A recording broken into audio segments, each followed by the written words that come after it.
The stars shone brightly against the black void of space. Commander Frank Mitchell guided his F-35 fighter jet through the night sky. It was supposed to be a routine patrol over the Pacific Ocean.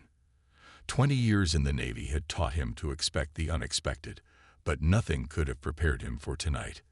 His radar pinged with an anomaly. Something big was moving at impossible speeds, then suddenly stopping. Control, this is Eagle One. I'm tracking an unidentified object at 80,000 feet. Nothing should be able to maneuver like that. Requesting instructions. Eagle One, approach with caution. Satellite confirmation in 3 minutes. Frank adjusted his course. The object had stopped moving completely, hovering in place. As he drew closer, he could finally see it. The aircraft, if you could call it that, was unlike anything he had ever seen. Its metallic surface reflected no light, appearing as a dark oval against the stars. Control, I have visual. This is no conventional aircraft. His voice remained steady despite his racing heart. I believe we are looking at a craft of unknown origin. The radio crackled. Eagle One, maintain distance and attempt communication on all frequencies. Frank began broadcasting a greeting message, the standard first contact protocol that had been established decades ago, but never used. For several tense minutes, there was no response. Then his jet's electronics flickered. Control, I'm experiencing electrical interference. The cockpit displays flashed and went dark. Only his backup systems remained functional. I've lost primary systems. A beam of pale blue light shot from the alien craft, engulfing his fighter. I'm hit with some kind of energy weapon. Frank fought the controls as his jet began to spin, ejecting. He managed to hit the transmission button one final time. Unknown craft is hostile. Repeat. First contact is hostile. The ejection seat fired, sending him rocketing away from his dying aircraft. As he floated down beneath his parachute, he watched the dark shape of the alien vessel silently slip away into the night. 2,000 miles away, in a facility buried beneath the Nevada desert, Dr. Olivia Grant sat bolt upright in her chair. For 3 years, she had monitored deep space transmissions for the top-secret SETI Advanced Research Project. Tonight, her patience had finally been rewarded. Director Hayes, I'm picking up a transmission. She adjusted her headphones, her fingers flying across the keyboard. It's not random cosmic noise. This has structure. Director Sam Hayes rushed over. Are you certain? Olivia nodded, her face pale in the glow of the monitors. The computers confirm it. This is a communication between 2 intelligent sources. Can you translate it? Not yet, but I can tell you it's coming from just beyond lunar orbit and being answered by something much closer, inside our atmosphere. The facility erupted into activity as analysts and linguists were called in. For hours, they worked to decode the alien language. Olivia barely noticed the coffee growing cold beside her keyboard. I got something, she finally said. It's not a complete translation, but I understand parts of it. They're discussing arrival coordinates, a fleet position. She looked up, her eyes wide. Sir, I think this is an invasion plan. At that moment, emergency phones rang throughout the facility. News of Commander Mitchell's encounter had reached them. Director Hayes picked up the secure line. Mr. President, we have a situation. Frank Mitchell watched the dawn break from his position on a small uninhabited island. He had managed to salvage a survival kit from his parachute. Using his emergency beacon might attract the wrong kind of attention now. In the growing light, he could see the alien scout ship hovering just above the ocean's surface a mile offshore. It was collecting water samples. Preparing. Frank knew with absolute certainty that nothing would ever be the same again.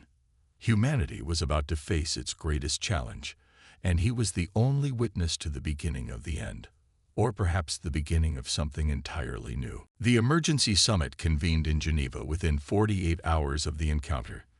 Leaders from every major nation sat around a massive circular table, faces grim as they watched footage from military satellites.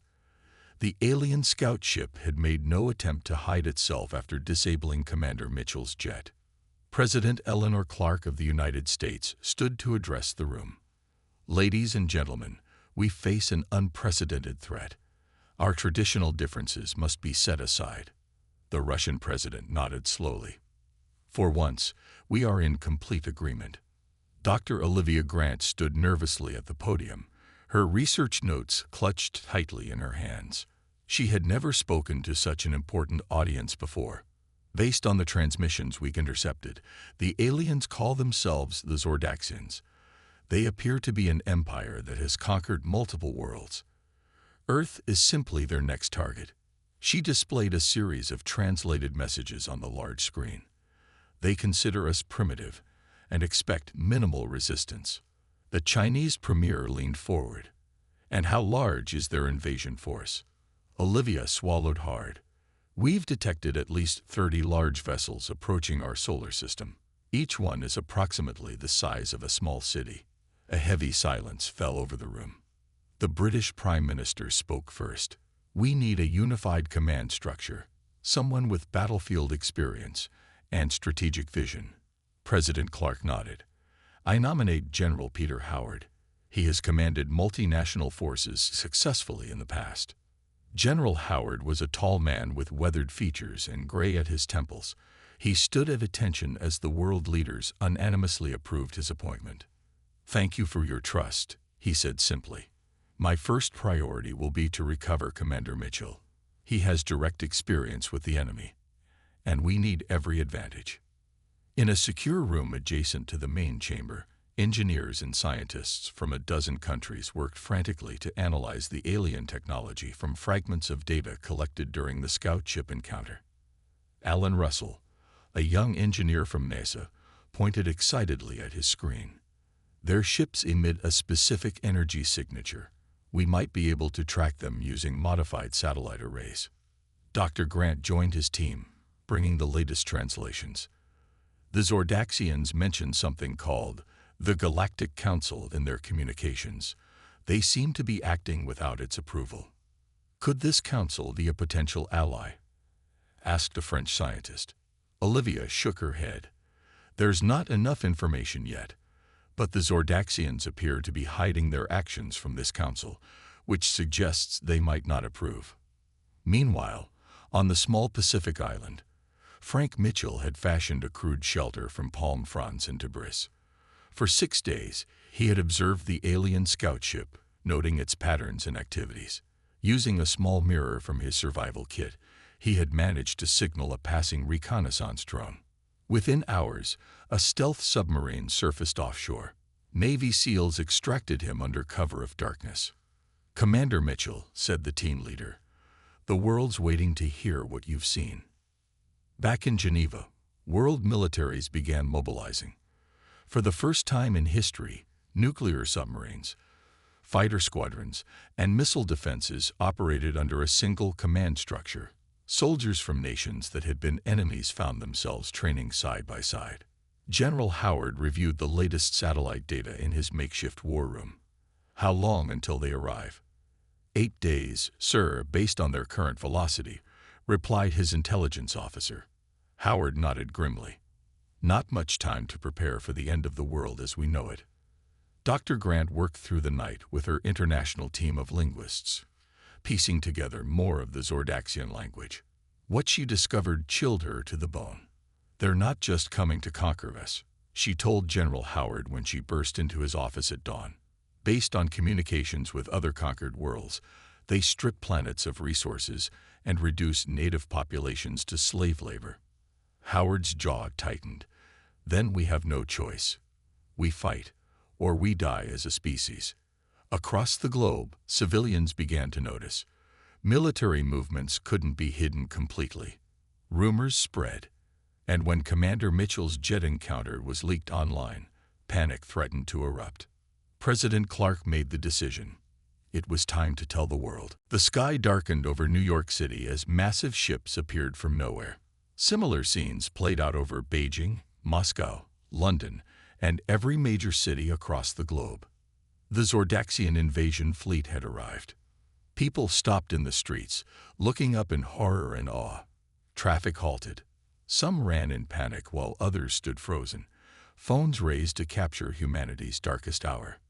The largest ship, hovering over the United Nations building in New York, broadcast a message that played on every electronic device worldwide.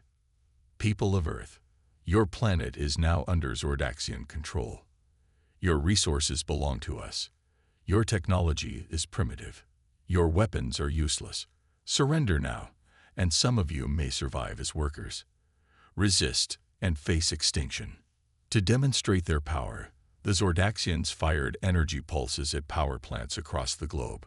Within minutes, electricity failed in every major city. Hospitals switched to emergency generators. Military bases activated backup systems. In the underground command center beneath the Rocky Mountains, General Howard received reports of the blackouts. "They're showing off," he said to the assembled military leaders. "But they haven't attacked population centers yet. They want Earth intact." Commander Mitchell pointed at the tactical display. "That's our advantage. They won't risk destroying what they came to take." General Howard nodded. "Launch Operation Thunderbolt." Around the world, specially modified fighter jets took off from hidden runways. Major Lisa Carter led the American squadron, her hand steady on the controls despite the fear in her gut. "Remember your training," she said over the radio to her pilots. "Standard weapons won't penetrate their shields. Wait for my signal to activate the EMP weapons." The fighters approached the Zordaxian ship hovering over Washington, D.C. It was enormous, at least a mile across, and shaped like a flattened disc with strange protrusions. "Eagle Squadron, attack pattern Delta," ordered Major Carter. The fighters split into 3 groups, approaching the alien vessel from different angles. The Zordaxian ship fired energy beams, hitting 2 fighters. The pilots ejected safely as their aircraft exploded. "Now," shouted Major Carter. Her squadron fired their modified missiles simultaneously. Instead of exploding, the missiles released powerful electromagnetic pulses upon impact with the alien shield. For a moment, nothing happened. Then the shield flickered and partially collapsed. "It's working." Conventional weapons target the exposed sections. Several missiles struck the ship's hull. The damage wasn't severe, but it was damage nonetheless. The alien vessel retreated to a higher altitude, clearly surprised by the effectiveness of Earth's attack. Similar scenes played out across the globe. The Zordaxians had expected easy victory. Instead, they faced coordinated resistance. On the ground, former Marine Jack Nelson led a group of volunteers near a Zordaxian landing party in rural Nebraska. The aliens had sent down troops to secure farmland. "They're big," whispered Sam, a local farmer beside Jack, "at least 7 feet tall." Jack studied the aliens through binoculars. They wore full-body suits and helmets that completely covered their forms. "They're not removing their helmets. That might mean something," Jack said. "Let's capture one. We need to know what we're fighting." His team set a trap, using a damaged military drone as bait. When 3 Zordaxians approached to examine it, Jack's team struck. They used smoke grenades and tasers, surprising the aliens. 2 Zordaxians escaped, but one was stunned long enough for the humans to secure it with heavy chains. As they transported their prisoner to a secure location, the alien's helmet was damaged. It immediately began struggling desperately, making strange sounds of distress. "It can't breathe our air," realized Jack. He quickly sealed the crack with tape from his pack. The alien stopped struggling. Jack contacted General Howard. "Sir, we've captured a Zordaxian, and I think we've found a weakness. They can't survive in our atmosphere." Dr. Grant was called in to examine the prisoner. With trembling hands, she took samples from its suit. Under a microscope, she saw something surprising. "Our bacteria are attacking their biology," she explained to General Howard. "Their immune systems have no defense against Earth microorganisms. That's why they wear the suits. Earth itself is poisonous to them." For the first time since the invasion began, General Howard smiled. then we have a chance. Ambassador Krell moved quickly through the gleaming hallways of the Galactic Council space station. His four-fingered hands clutched a data crystal containing evidence too important to transmit electronically. As a Luminar, Krell valued peace above all else, but what the Zordaxians were doing violated every principle the Council stood for. The central chamber of the Galactic Council was a vast dome, with seats for representatives of over 200 spacefaring civilizations. Today, only the High Council of 12 members was present for the emergency session. Ambassador Krell, you claim to have urgent evidence of treaty violations, said the council leader, a tall being with silvery skin. Present your case. Krell inserted the data crystal into the central projector. Esteemed council members, the Zordaxian Empire has invaded an uncontacted civilization without approval or prior assessment. They are currently attacking a planet called Earth in violation of the Treaty of Seven Stars. Holographic images appeared, showing Zordaxian ships attacking Earth cities. This is regrettable, said the Zordaxian representative, a hulking figure in ceremonial armor. But that system falls within our expansion zone according to council records. That may be true, replied Krell, but the treaty requires assessment and council approval before invasion of any intelligent species. The Zordaxians gave no notification and sought no permission. The ancient archivist, oldest of all council members, leaned forward. Is this civilization advanced enough to warrant our concern? Many primitive species come under Zordaxian control. Krell nodded to his assistant. That is what makes this case unique. New footage appeared, intercepted from Earth broadcasts.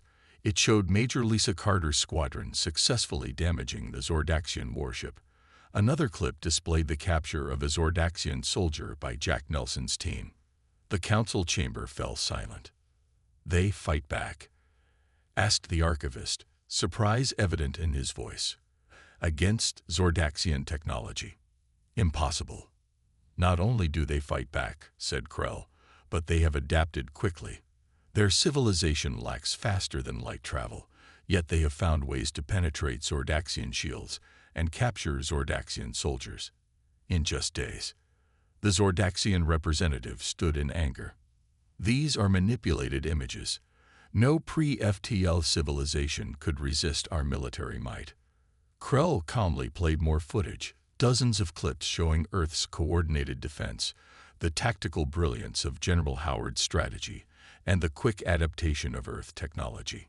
The humans, as they call themselves, possess unusual adaptability and determination, explained Krell. They have united their previously divided planet against the invasion. My sources indicate they have discovered the Zordaxians' biological vulnerability to Earth bacteria. The council leader looked troubled. If what you say is true, the Zordaxians have violated our most sacred law. Assessment before conquest. Furthermore, they may have encountered a species with unique potential. I request an observation mission immediately, said Krell. We must see these humans for ourselves. The council voted. Despite the Zordaxian representative's objections, the motion passed. A council vessel would travel to Earth to observe the conflict directly. As the meeting ended, the archivist approached Krell privately. In 5,000 years, I have never seen a pre-FTL species resist the Zordaxians. These humans, they interest me. They interest me as well, admitted Krell. That is why I brought this matter to the council. I believe they may be important for our future. The council observation ship departed immediately, using technology far beyond even the Zordaxians' capabilities. They would reach Earth in hours rather than days. On board, Krell reviewed more footage of humans fighting. Their tactics were creative, their determination unwavering. Most civilizations surrendered when faced with superior technology. Humans seemed to fight harder. Most curious, he said to himself. They have no chance of victory, yet they refuse to accept defeat. As the ship entered Earth's solar system, the captain approached Krell. Ambassador, we're detecting something unexpected. The humans have destroyed a Zordaxian dreadnought. Completely destroyed it. Krell stared in disbelief at the tactical display. How is that possible? Unknown, sir, but I believe the Council will want to see this immediately. Krell nodded slowly. Yes, the Council must see what these humans are truly capable of. Dr. Olivia Grant had not slept in 36 hours. Her lab in the underground bunker was filled with pieces of Zordaxian technology salvaged from damaged ships and captured soldiers. She worked alongside engineer Alan Russell, their rivalry from before the invasion, now forgotten in the face of humanity's greatest challenge. I think I've got it, said Alan, holding up a small device with wires connecting it to Earth computers. Their communication system uses quantum entanglement. That's why we couldn't intercept all their transmissions. Olivia nodded excitedly. If we can tap into their network, we could listen to everything they say, maybe even send false orders. A soldier burst into the lab. Dr. Grant, General Howard needs you both immediately. Something new has entered Earth orbit. In the command center, satellite images showed a small vessel unlike the Zordaxian ships. It seemed to shimmer slightly, as if not fully visible to their sensors. It's not attacking, said General Howard. In fact, it's staying out of the combat zones. Could it be another alien species? Commander Mitchell studied the images. The design is completely different from Zordaxian technology, more elegant. As they watched, the ship suddenly vanished from their sensors. Did we lose it? Asked President Clark over the video link. No, ma'am, replied the radar operator. I think it's using some kind of advanced cloaking technology. The mystery was solved 3 hours later when Dr. Grant's newly modified communication device activated on its own. A holographic image appeared, a slender being with 4 arms and large, gentle eyes. People of Earth, the being said in perfect English, I am Ambassador Krell of the Luminar species and representative of the Galactic Council. We come in peace to observe. The room erupted in chaos until General Howard raised his hand for silence. How do you know our language? We have been monitoring your broadcasts. Your language patterns are simple to decode with our technology, replied Krell. The Zordaxian invasion of your world is unauthorized. The Council has sent me to assess the situation. President Clark stepped forward. Can you help us fight them? Krell's expression was difficult to read. Direct intervention is forbidden. However, there are other ways we might assist. Your people have shown remarkable resistance. The Council is impressed. Meanwhile, in the main Zordaxian fleet ship, Sub-Commander Vrex faced a difficult decision. The invasion was not proceeding as planned. Human resistance was stronger than expected, and now the Council had arrived. Our casualties increased daily, reported his second-in-command. Fleet Lord Drax refuses to acknowledge the situation. He has ordered another ground assault despite our vulnerability to Earth bacteria. Vrex had studied Earth history during the voyage. Humans fought fiercely when cornered, unlike most species the Zordaxians had conquered. This invasion was a mistake, Vrex said quietly. And now the Council knows. He made his decision. Using a secure channel, he contacted Earth's Unified Command with an unexpected offer. I represent officers who wish to end this conflict. In exchange for asylum, I can provide shield frequencies, weapon vulnerabilities, and fleet positions. General Howard received the message with suspicion, but could not ignore its potential value. It could be a trap, or it could be the advantage we need, countered Commander Mitchell. In Dr. Grant's lab, Ambassador Krell examined the captured Zordaxian technology. Your adaptation speed is remarkable. Most species take years to understand even basic alien tech. Necessity drives innovation, replied Olivia. We're fighting for our survival. Krell hesitated, then made a decision that would later be questioned by the Council. I cannot provide weapons or direct assistance, but I can offer insights, technical knowledge that might help you defend yourselves. He gestured, and a holographic display appeared showing Zordaxian ship schematics. The Council cannot interfere directly, but if humans prove strong enough to defend themselves, The Council could offer diplomatic recognition and protection from future invasions. Alan Russell studied the schematics with wide eyes. These power nodes, they're the weak points, aren't they? Krell nodded. Your species learns quickly, perhaps too quickly. Across the globe, the human resistance grew stronger. Civilians joined military forces, bringing their unique skills. Farmers used crop dusters to spray captured Zordaxian troops with harmless water that nonetheless sent them into panic over potential bacterial contamination. Computer programmers created viruses that infiltrated alien systems. Humanity would not go quietly, and the galaxy was beginning to take notice. General Howard stood before a wall of screens displaying battlefield reports from around the world. For the first time in 2 weeks, the maps showed more green than red. Humanity was pushing back. The biological weapons are working, reported his chief scientist. Our modified bacteria penetrate their protective suits and cause systems failure. They're being forced to retreat to their ships for decontamination. The intelligence from Sub-Commander Vrex had proven accurate. The Zordaxian fleet had weaknesses that could be exploited. Their shield frequencies, once known, could be matched and nullified by carefully timed electromagnetic pulses. Their command structure was rigid and vulnerable to disruption. It's time, said General Howard. Launch Operation Spearhead. Around the world, military forces moved in coordinated attack patterns. Fighter jets led by Major Lisa Carter targeted the shield generators of Zordaxian vessels.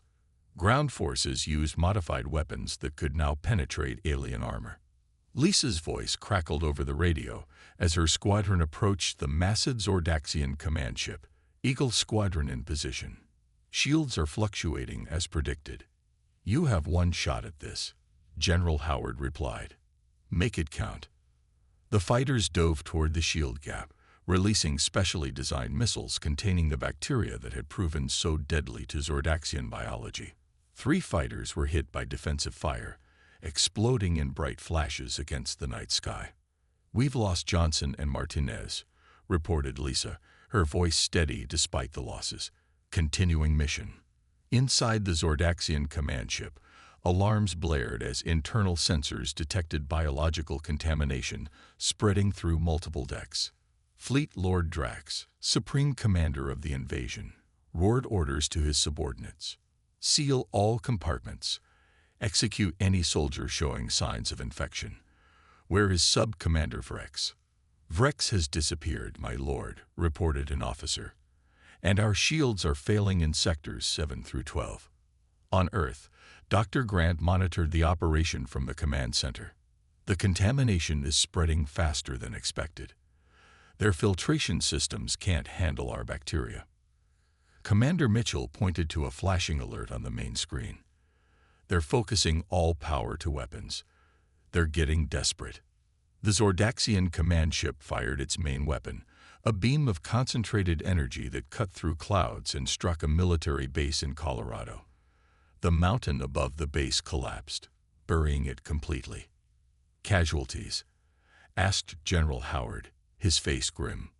Unknown, sir. Communications are down. Ambassador Krell watched the battle from his cloaked observation vessel. The humans fight with remarkable coordination. He noted to his crew. Most species would have surrendered by now. A series of explosions rippled across the hull of the Zordaxian command ship as Major Carter's remaining fighters struck key power nodes. Secondary explosions followed, larger and more devastating. We've hit something critical, shouted Lisa over the radio. All craft, pull back. The command ship began to list to one side, its massive engines flickering and dying. Escape pods launched from its surface like tiny seeds scattering from a plant. On the ground, a special forces team led by Jack Nelson fought their way into a smaller Zordaxian vessel that had landed to deploy troops. Following Krell's schematics, they navigated to the bridge. We need to take the commander alive, Jack reminded his team. He'll have access codes. They burst onto the bridge, using non-lethal weapons that exploited the Zordaxians' biological weaknesses. The alien crew collapsed, struggling to breathe as their protective suits malfunctioned. The ship's commander, recognizable by his ornate armor, tried to activate a self-destruct sequence. Jack tackled him, ripping off his helmet. The Zordaxian gasped and choked in Earth's atmosphere. "Put it back on," ordered Jack, holding the helmet just out of reach. "But first, you're going to tell us how to access your command systems." Above the planet, the massive Zordaxian command ship began breaking apart. Lysa's squadron circled at a safe distance, documenting the destruction. Eagle Squadron to command. Target destroyed. Fleet Lord Drax's ship is going down. In the command center, a cheer erupted. But General Howard remained focused. Confirm capture of the target. Jack's voice came through, static-filled but triumphant. "Sir, Fleet Lord Drax is secured. I repeat, we have captured Fleet Lord Drax." The victory came at a cost. Major Lisa Carter's fighter was hit by debris from the exploding command ship. Her emergency beacon activated as she ejected, but rescue teams found only her empty parachute drifting in the wind. The Zordaxian fleet, now leaderless and under increasing attack, retreated to high orbit. From there, they broadcast a single message. Ambassador Krell's message arrived during the emergency meeting of Earth's Unified Command. "The Galactic Council has called an extraordinary session. They request Earth representatives attend." Krell's holographic image flickered slightly. "This is unprecedented for a species without faster-than-light travel." President Clark looked around the table. "Who should go?" "Dr. Grant understands their language and technology better than anyone," said General Howard. "Commander Mitchell has first-hand combat experience with the Zordaxians, and I should represent our military." "How would we even get there?" asked Commander Mitchell. Krell's image smiled, an expression he had learned from studying humans. "My vessel can transport you. The journey will take only hours with our drive system."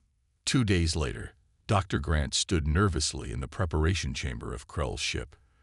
The walls were made of a material that seemed to shift colors with each movement. Commander Mitchell adjusted his dress uniform beside her. "Did you ever imagine we'd be the first humans to leave our solar system?" he asked. Olivia shook her head. "I spent my career listening for alien signals. I never expected to meet them in person, especially not like this." General Howard joined them, carrying a small case. "Fleet Lord Drax is secure on Earth. His capture is our strongest bargaining chip." Krell led them through corridors that seemed to bend in impossible ways. "The council chamber may be disorienting for you. Many species are present, some in environmental suits because they breathe different atmospheres." The Galactic Council chamber was enormous. Thousands of beings filled the tiered seating that circled a central speaking platform. Some looked almost human, while others defied description. Masses of tentacles, crystalline structures, or clouds of glowing gas. Ambassador Krell guided the humans to the center. "Beings of the Galactic Council, I present the representatives of Earth." A hush fell over the chamber. Most species had assumed the footage was exaggerated. Seeing actual humans standing before them, so physically unimposing compared to many galactic species, caused surprise. The council leader spoke first. "Humans of Earth, you stand before this body as a unique case. Never has a pre-FTL civilization successfully resisted a Zordaxian invasion force." Dr. Grant stepped forward. Though terrified, her voice remained steady. "We come seeking justice. The Zordaxians attacked without provocation, without communication, without warning. We defend ourselves, as is our right." The Zordaxian representative, a different individual since the original had been recalled in disgrace, shouted, "These primitives hold our fleet lord hostage. They use biological weapons against our troops. They should be punished, not heard." Commander Mitchell could not contain himself. "You dare threaten Earth again, after what happened to your invasion force?" He activated a holographic projector showing footage of the battles. Zordaxian ships falling from the sky, alien troops retreating from human counterattacks, and finally, the capture of Fleet Lord Drax. "We didn't start this war," continued Mitchell, "but we will finish it if necessary." General Howard presented evidence of Zordaxian attacks on civilian targets and their plans to strip Earth of resources and reduce humans to slave labor. We also have proof that the Zordaxians have violated Council protocols in their conquest of other worlds. The chamber erupted in debate. Some Council members argued that humans were too dangerous to be allowed into the galactic community. Others were impressed by Earth's resilience and ingenuity. The ancient archivist finally raised a hand, silencing the chamber. In all my centuries, I have never seen a species fight with such determination against overwhelming odds. The archivist's voice was soft, yet carried to every corner of the vast room. The Zordaxians have violated our most sacred protocols. But what truly concerns me is their failure to recognize what they were facing. The archivist turned to the human delegation. Perhaps it is not Earth that should fear the judgment of this council, but those who would make enemies of humans. Dr. Grant felt a chill run down her spine. The words were both a compliment and a warning. The council leader nodded slowly. We will deliberate and deliver our judgment tomorrow. Until then, the humans will be treated as honored guests. As they were led from the chamber, Olivia whispered to Commander Mitchell, "Did we just become the galaxy's boogeyman?" Mitchell shrugged. "If it keeps Earth safe, I can live with that." 1 year after the Galactic Council's ruling, a joint human Luminar space station orbited Earth. The gleaming structure served as Earth's first embassy to the stars, a symbol of humanity's new place in the galaxy. Dr. Olivia Grant stood at the observation window, watching Earth slowly rotate below.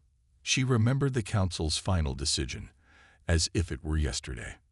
The Galactic Council rules that the Zordaxian invasion of Earth was illegal and unsanctioned. The Council leader had announced, all Zordaxian forces must withdraw immediately from Earth's solar system. What followed had surprised everyone. Furthermore, the Council extends an invitation for Earth to join as a protected developing world, with full diplomatic recognition. Such status was unprecedented for a civilization at humanity's technological level. Several council members had objected, but the archivist's support had settled the matter. The door to the observation deck slid open, and Admiral Frank Mitchell entered. His new uniform displayed the insignia of the Earth Defense Fleet, formed from the unified command structure that had fought the invasion. "Still can't believe it sometimes?" he asked, joining her at the window. Olivia smiled. "A year ago, I was listening for alien signals. Now I'm helping write a galactic trade agreement. The peace had not come without conditions. Fleet Lord Drax had been returned to the Zordaxians in exchange for reparations and technology transfers. The humiliated Zordaxian Empire now faced internal rebellions from many of their conquered worlds, inspired by Earth's successful resistance. "The Zordaxian delegation arrives tomorrow," said Frank. "Their new leadership wants to establish formal diplomatic ties. After trying to conquer us, that's quite a change." "Nothing earns respect like defeating someone in battle," Frank replied. "Though I admit, I never thought I'd be shaking hands with them." Earth had changed profoundly. Nations still maintained their borders and cultures, but the unified defense force remained. The technology gained from the Zordaxians and shared by the Luminar had accelerated human development by centuries. The first human faster-than-light ship was nearly complete, built with guidance from Ambassador Krell and his team. Soon, humanity would travel to the stars on their own terms. In Nevada, General Howard accepted a ceremonial sword from the Council archivist, who had traveled to Earth for the dedication of a memorial to those lost in the invasion. "Your species continues to surprise us," said the ancient being. "Most worlds take decades to recover from such conflict. Earth rebuilds in months." "We've had plenty of practice recovering from wars," Howard replied. "Though none quite like this one." The archivist nodded thoughtfully. "That is why many in the Council feared you, your adaptability, your determination, your capacity for both violence and compassion. Are they still afraid?" "Some are. Others see potential allies. The Zordaxians see worthy opponents, which for them is the highest compliment." Later that evening, World leaders gathered for the commemoration ceremony. President Clark invited General Howard to address the crowd. Howard stood before the memorial wall inscribed with thousands of names, including Major Lisa Carter's. He thought carefully about his words. "We came to the galaxy's attention through war," he began, his voice carrying across the hushed crowd. "But we will make our mark through peace. However, let it be known throughout the stars. Earth stands ready to defend itself. We have earned our place here. We will not be conquered." As the first human FTL ship prepared for its maiden voyage the following month, rumors spread through the galactic community. In trading outposts and diplomatic halls, stories were told of the small blue planet and its unexpectedly formidable inhabitants. "Have you heard about the humans?" a merchant would ask. "They drove back the Zordaxians." The Zordaxians. "Can you imagine what they'll accomplish as allies?" Others whispered more cautiously. "They went from atmospheric flight to FTL in under 2 years. How long until they surpass us all?" On the observation deck of the space station, Dr. Grant and Admiral Mitchell watched the sun rise over Earth. A new day for humanity, and for the galaxy that now watched them with wonder, respect, and just a touch of fear. "So what comes next?" asked Frank. Olivia smiled.